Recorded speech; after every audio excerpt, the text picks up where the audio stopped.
E കൊമേഴ്സിന്റെ കേസിൽ വരുന്ന വേറൊരു പ്രശ്നമാണ് ഹൈ കോസ്റ്റ് ഓഫ് ലീഡ്. ഇ കൊമേഴ്സിൽ മാത്രമല്ല മിക്ക ബിസിനസ്സിലും വരുന്നത്. ഇത് എന്തുകൊണ്ടെന്ന് വെച്ചാൽ, ഒന്ന് നിങ്ങളുടെ ഒരു ആഡിന്റെ കണ്ടന്റ് ശരിയല്ലാത്തതുകൊണ്ടാണ്. പിന്നെ നമുക്ക് കുറെ സാധാരണ ചെയ്യുന്നുണ്ടാവുക ഒരു ട്രാഫിക് വെബ്സൈറ്റിലേക്കായിരിക്കും, അല്ലെങ്കിൽ ലാൻഡിംഗ് പേജിലേക്കായിരിക്കും. അതിന്റെ കോസ്റ്റുകൾ വരും. പിന്നെ ഇതൊക്കെ വിസിറ്റ് ചെയ്തിട്ട് അത് ഫില്ല് ചെയ്യുന്ന അല്ലെങ്കിൽ പർച്ചേസ് ചെയ്യുന്ന ആളുകൾ എണ്ണം കുറവാണ്. ആളുകൾ അങ്ങനെ വാങ്ങാനോ ഫില്ല് ചെയ്യാനോ താല്പര്യപ്പെടുന്നത് കുറവാണ് എന്ന് മാത്രം.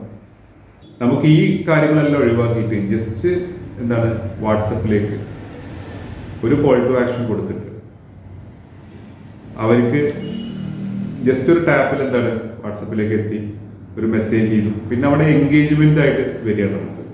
അപ്പോൾ നമ്മൾ ചോദിക്കുന്ന ചോദ്യങ്ങൾക്ക് ഉത്തരം നൽകുന്നു, അവരുടെ കാര്യങ്ങൾ അവർ പ്രോബ്ലംസ് അല്ലെങ്കിൽ എന്താ പറയുന്നു, സെയിലിലേക്ക് പോകുന്നു. ഇനി സെയിലിലേക്ക് പോയില്ലെങ്കിൽ നമുക്ക് മറ്റ് ലാൻഡിംഗ് പേജോ അല്ലെങ്കിൽ വെബ്സൈറ്റിനെ അപേക്ഷിച്ച് റീടാർഗറ്റിങ്ങും വളരെ എളുപ്പമാണ്. ജസ്റ്റ് ഒരു ബൾക്ക് മെസ്സേജോ അല്ലെങ്കിൽ ആ രൂപത്തിൽ ഓട്ടോമേറ്റഡ് ആയിട്ടോ എന്ത് വേണമെങ്കിലും നമുക്ക് ഇവിടെ ചെയ്തൊക്കെ വളരെ എളുപ്പമാണ്.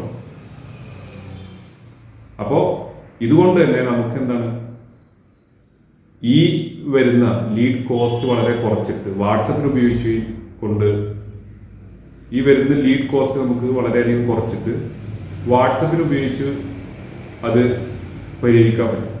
അതിൻ്റെ ഒപ്പം തന്നെ നമുക്ക് എന്താണ് അതിൻ്റെ നല്ല എൻഗേജ്മെന്റ് കൂടി കിട്ടുകയാണ്. അപ്പോൾ തീർച്ചയായിട്ടും നിങ്ങൾ വാട്സപ്പിന് ഉപയോഗപ്പെടുത്തുക ബിസിനസ്സിൽ. ഏത് വലിയ ബ്രാൻഡാണെങ്കിലും ചെറിയ ബ്രാൻഡാണെങ്കിലും ഇപ്പോൾ വാട്സപ്പിന് എല്ലാവരും ഉപയോഗപ്പെടുത്തിയിട്ടുണ്ട്. ഞാൻ കുറേ വീഡിയോസ് ചെയ്തിട്ടുണ്ട്. പല മൾട്ടിനാഷണൽ കമ്പനീസൊക്കെ വാട്സപ്പിൽ ഉപയോഗപ്പെടുത്തുന്നതിനെ കുറിച്ചിട്ട്. അപ്പോൾ നിങ്ങളതിനെക്കുറിച്ച് കൂടുതൽ പഠിക്കുക.